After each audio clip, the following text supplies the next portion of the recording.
This is a lot of fun. This movie was a lot of fun. That's why we made it. It's Yep. you know, this is a roller coaster ride, and the idea that we wanted to set out and make something that was fun with a little bit of edge, more than a little bit of edge, but edge nonetheless. I mean, those are the fun times of the movies that I like, you know, where you are getting something that is exciting and thrilling, and you know, it's hitting all your buttons, making you pump your fist and laugh with your buddies.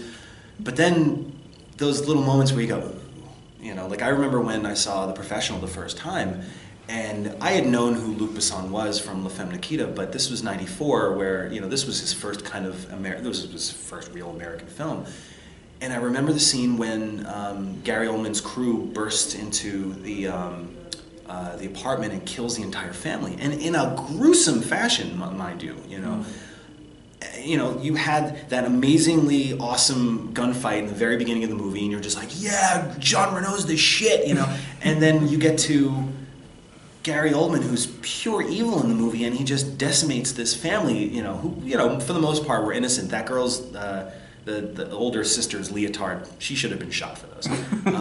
But it's those edgy moments that make you go like, whoa, okay, you know, I gotta pay attention, you know, because this is not just going to be a single-serving cinema experience. You know, this is something that's going to try to push some buttons and try to get people to sit up and pay attention. You know, so that was really what we set out to do. Everything from obviously the casting of Salma Hayek, that makes people stand up and pay attention.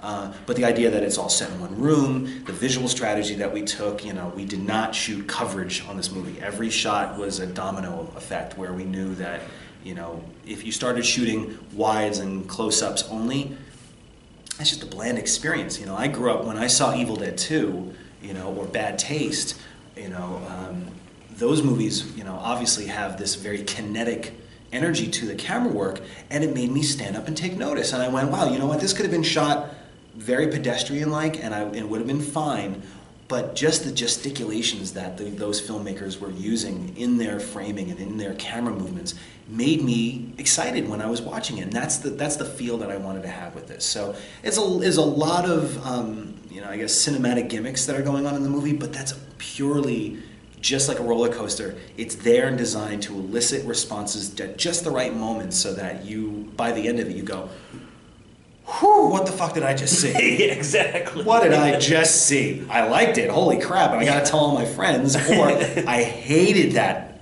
But there was some cool shit in there too. You know? Yeah. I never wanted to make a middle of the road movie. You know? Right. If I wanted to hit all 4 quadrants, this would have been a completely different movie, and maybe not one for me, you know.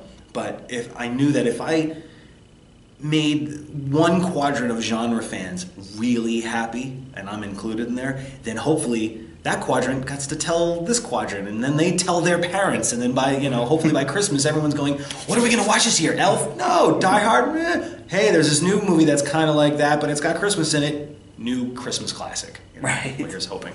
Yeah, it's funny because you mentioned Christmas, because there's a lot of Christmas music in the movie, which is used very creatively, and towards the end, the song Silent Night sort of takes on a different meaning.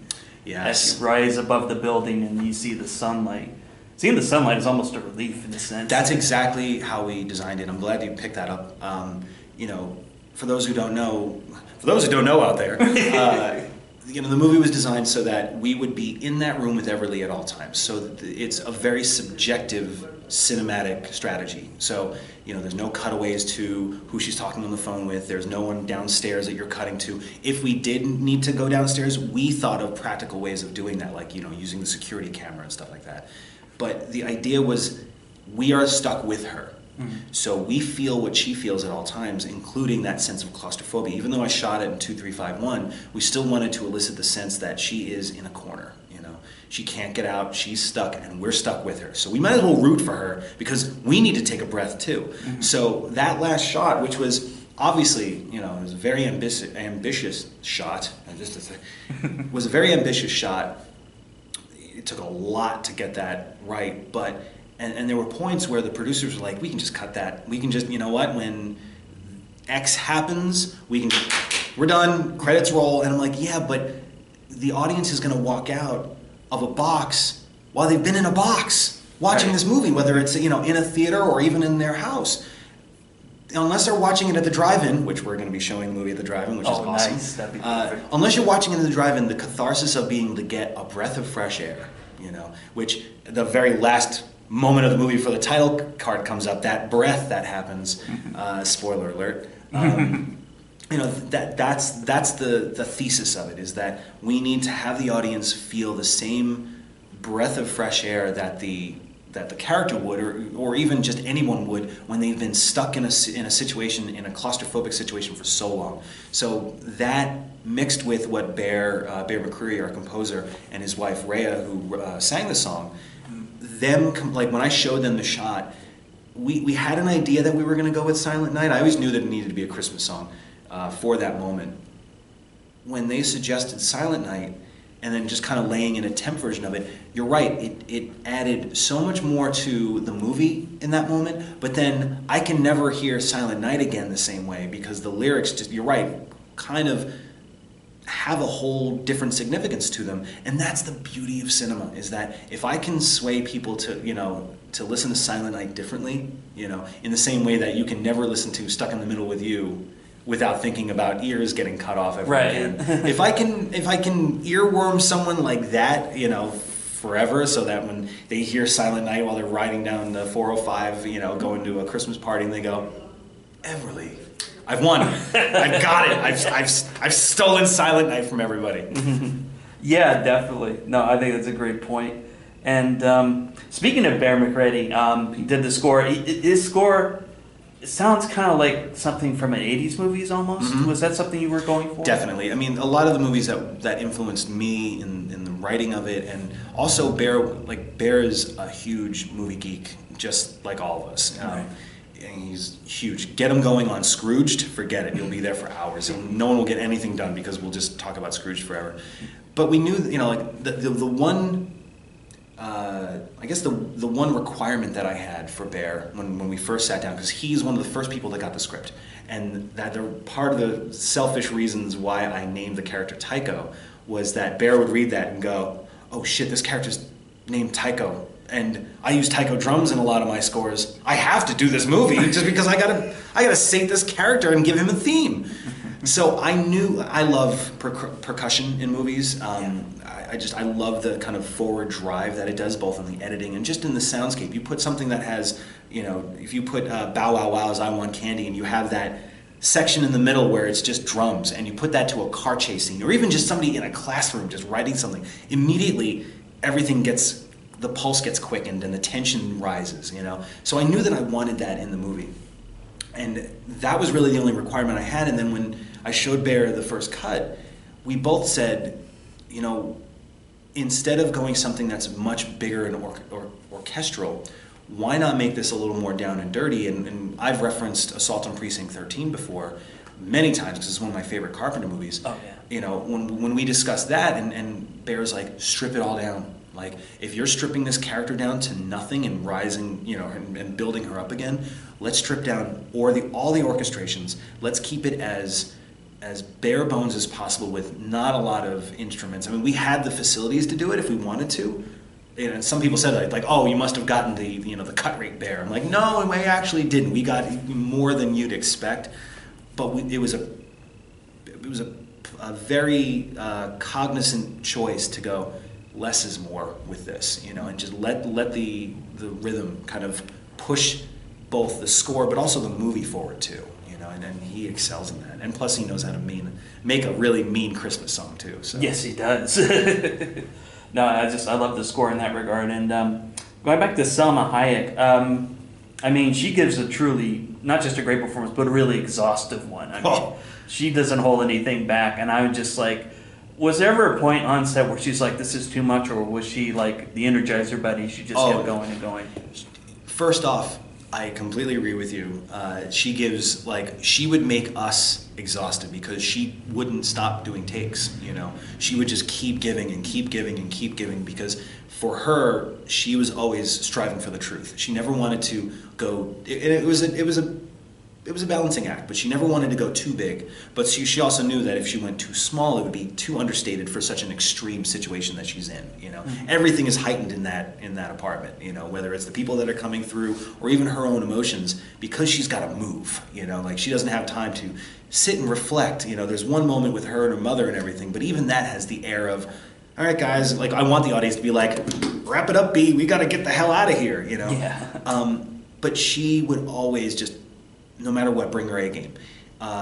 When we did the sadist scene, now originally the way that was scripted was that she was going to get tied down to the bed, and the sadist was going to be on these suspension pulleys where he's going to be like kind of hovering over her. Sounds great on paper, right? And when you read it, you go, fuck yeah. Trying to do that in real life, not easy or possible, to be honest. You know, both my production designer, the stunt team, the makeup effects guys, everyone's like, I think this is a bad idea. It was Togo Agawa who played the sadist, who was just this beautifully regal, very debonair older gentleman who just killed it as the sadist, literally and figuratively. Yeah. He was the one who said, I saw that cage that you had. Why don't we put Everly in the cage? And again, like the masochist was supposed to come in the cage, he jumps out, and that was it. The cage was just going to disappear and bamf away or something, I don't know. But then I went, fuck, that's actually a really good idea. I don't think she's going to go for this, or the producer. I asked the producers, they were like, that's a great idea. And then we went to Salma, and she went, that's a really good idea. Oh. So we were all on board, right? Well, again, great in theory. When we actually put the ropes around her and we tied up her legs and everything, and when she got in the moment, immediately everybody knew she was not happy, you know. And look, she shouldn't be happy. That's the character, you know. If she's sitting there, you know, like trying to have a smoke and, you know, banter around with the, you know, the crew, all the crew was very respectful to her. But, you know, we had to make a movie, so we had to get it done. You could tell she was very uncomfortable.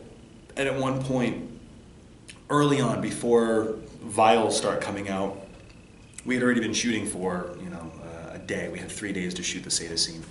And we'd already been shooting for a day, and she had just had it. And at one point during one take, I think it was a wide shot, I called cut, and she goes, "Get me the fuck out of here!"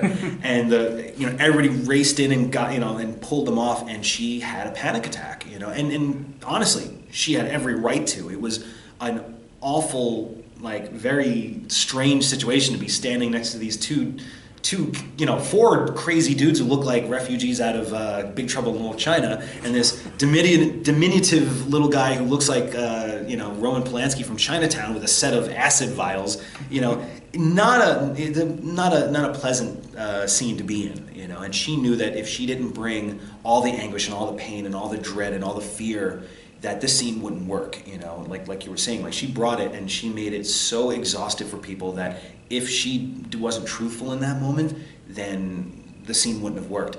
But I think she went so far that she made herself uncomfortable and couldn't take herself out of the reality of the moment. And again, totally justifiable, but it's on screen. Like, that take is in the film, and every time I watch it, I wince. But that's an amazing actress going kind of method to bring the truth to the scene, and that's Salma Hayek. Yeah, I was worrying about that scene, the sadist scene, because that is a painful scene to watch. Yeah. If it was a pleasant scene to watch, then I would not be doing my job right. But look, the stakes had to get higher, you know, in a way, in almost video game aesthetic sort of way. Mm-hmm. You gotta raise the stakes every level that you aspire to. You have to make sure that as we go along, you keep saying to yourself, how is she going to get out of this one? You know? And when Yale wrote that scene, because that was never intended, because I wrote the first 17 pages of the script and gave it to Yale and went off and did nights. And then when he came back with the script, you know, like the first draft, there were these 2 characters called the sadist and masochist. I'm like, who the hell are these guys? Then I read the scene and went, holy shit. And he was right. He said, at that point in the movie, it's like, where do you go from here that's going to make the audience go, we gotta see her get out of here. We have to make sure that she does, but you gotta throw a big gun in there. A big boss has to come in, so to speak. And the sadist and masochist did their job. Yeah, they did. Wow, they did. And the fight scenes in this film, the choreography to them is messy, just as I think it should be. Oh, that was the whole point. This is not a Jackie Chan movie. This is not a Jet Li, a whooping, wire work extravaganza. Right. It was always designed to be more like the fight scene in Lethal Weapon, the first Lethal Weapon at the end of the movie, where it's not just whoosh, whoosh, whoosh. It's like two people are just tumbling and tussling around and stuff like that. That's how many fights have we all seen where it's not Indiana Jones making that awesome special effect when he punches a dude. Right. It's just this messy, dirty thing, And the more that I didn't choreograph it and shoot it like that, to me, I go, well, that's something different. I would much rather see something like that than don't hit me over the head with all these John Woo-esque kind of slow-mo moments, and all the fights seem almost clean and almost clinical the way that they're choreographed. And look, I love a great kung fu movie and a good martial arts movie like The Next Guy, but it's how you do it that makes it a little more engaging. And we decided, you know what, we might as well go for the real on this one and make them more fun because they're not so clinical. Yeah, I think that's a good point, because you could have gone like choreograph action with this, but it makes more sense to do it real, because it makes this story and the performances a lot more visceral. It just grounds her too. And it grounds her too. All of a sudden, if she starts doing Mila Jovovich style Resident Evil twist kicks and shit like that, I don't think you'd go, well, she's a real person now, I mean, the way that they get away with it in the Resident Evil movies is obviously, Alice becomes a clone at one point, or, there's all these supernatural elements or these fantastical elements that allow you as the audience member to go, okay, she knows Kung Fu. She probably downloaded that shit, like Keanu in The Matrix. Right. Everly doesn't have that luxury. She's just a real person in a really real shitty situation, and she's going to do what she can with what she has to survive the night. And again, like if we started making this into something that felt like, a Michael Bay action film where, every 3 seconds someone's doing hero punches and shit like that, I wouldn't be as emotionally invested in that as I would if I went, oh God, that didn't look like it went well, oh shit, they weren't supposed to fall down that way. The more we did that, I felt like the more that you'd endear to the character. Absolutely, yeah. No, I think that's perfect, yeah. One of my favorite scenes in the film was when the women come in to take out Everly because their boss has ordered them to. Just the way you staged the scene was brilliant, because just when you think the last woman has come in, they just don't stop. What's funny about that is that as scripted, this is before Sama was hired, it played out on page a little more like that, where it was just this barrage of prostitutes who were just coming in, and like almost kind of more like The Raid in a way, where it was just like in, bang, bang, bang, bang. Like if we were right here, you would just see all these, these flashy girls just coming in, and she's just mowing them down, and a pile starts to accumulate. And that's how it was in the script, to the point where Everly was like behind a couch, and then she looks up and there's just this pile of bodies and stuff like that. When Salma came in, that was the first note that she had. She goes, that doesn't work for me. And I go, well, why? She goes, because I don't know any of those girls. And if this was the situation that we're setting up, I know every one of those girls. They're not faceless people to me. They're my coworkers, so to speak. They're people that are in the same situation, have probably been abducted like I have, been forced against their will to do this thing.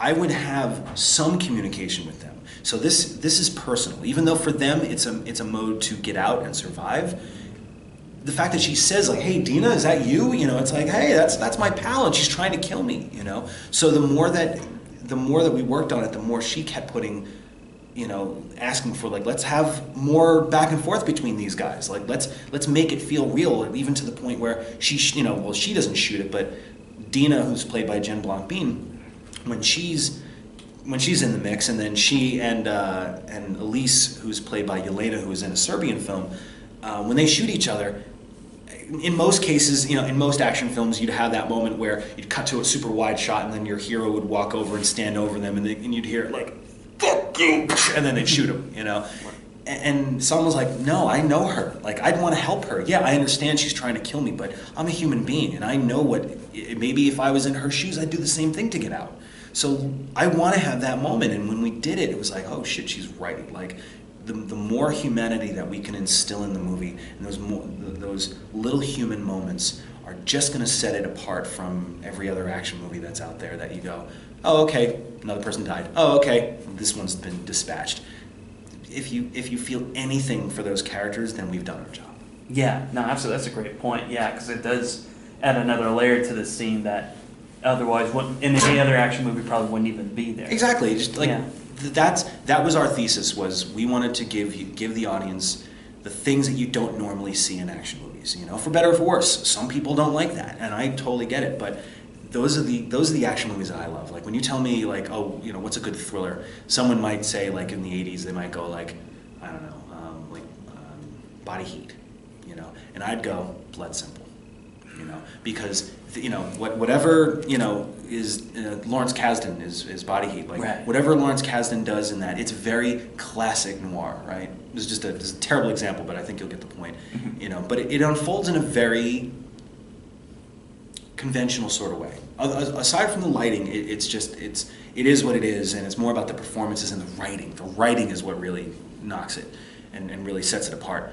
But what the Coen brothers do in Blood Simple was something that I had never seen before. The fact that they focused on the blood going down Dan Hedaya's shirt, and the extra time that was put into, you know, dragging the body across the field, you know, and all those interesting little bits and pieces that you get, those little details that make you appreciate, you know, what the filmmakers or what the storytellers are trying to do. They're trying to give you something a little bit unique than what you would normally see, and that was the whole point.